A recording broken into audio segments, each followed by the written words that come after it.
there is a lot of buzz about 0% maida and 100% atta.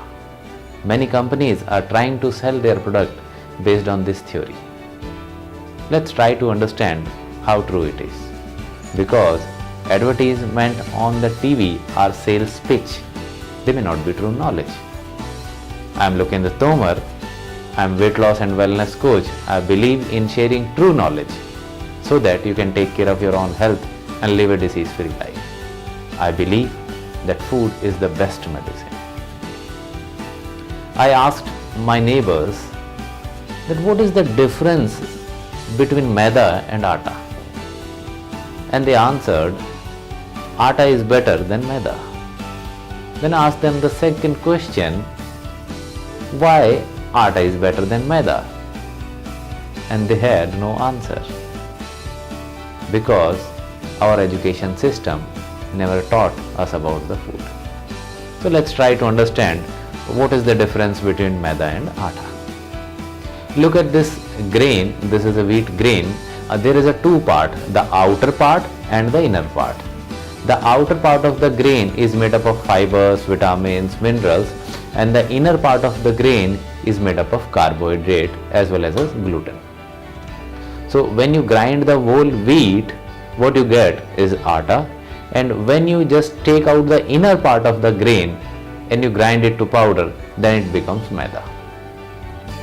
The most dangerous part of the wheat grain is that inner part, which contains gluten and the carbohydrate. That's the most dangerous, and the inner part is present completely in atta as well as in maida.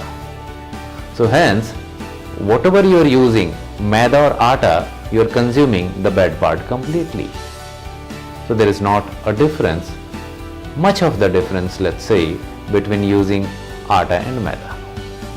And another component, we understand that carbohydrate gets converted into sugar, and excess intake of sugar increases your weight, increases your blood sugar, increases your blood pressure, and so many issues. So let's look at the carbohydrate content of these two products. So this is atta, and if you look at the carbohydrate content of this product, so it contains 75% carbohydrate, and this is maida, and this maida contains 73% of the carbohydrate.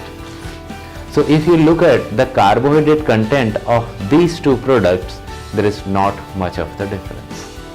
So that means they are going to have almost similar impact on your weight gain, almost similar impact on your blood sugar levels. So in my opinion, don't use atta, don't use maida. Avoid grains to live a healthy life. So if someone, so the best strategy is to avoid grains completely, and the second best strategy to have it only once a day. How much in a day? Just 25 grams of the grains per day, not more than 25 grams per day. So if you want to live a disease-free life, avoid both maida as well as atta. Thank you.